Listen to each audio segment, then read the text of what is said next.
everybody, this is the Ship Modelers Library.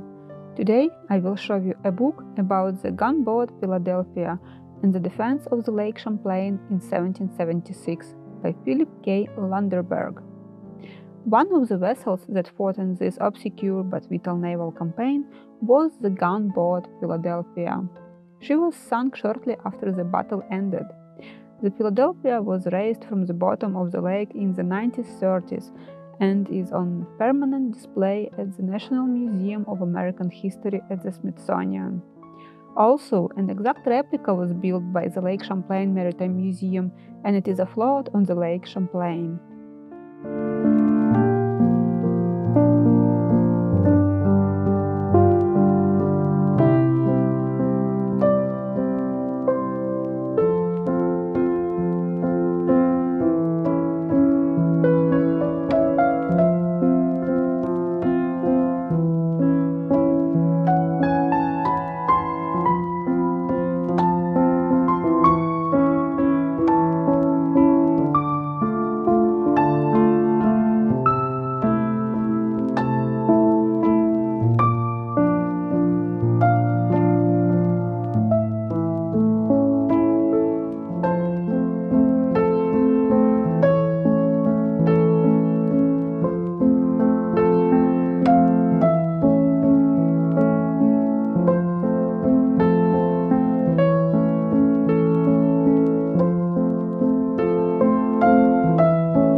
Thank you for watching. Let me know in the comment section below which book would you like to flip through in the next edition.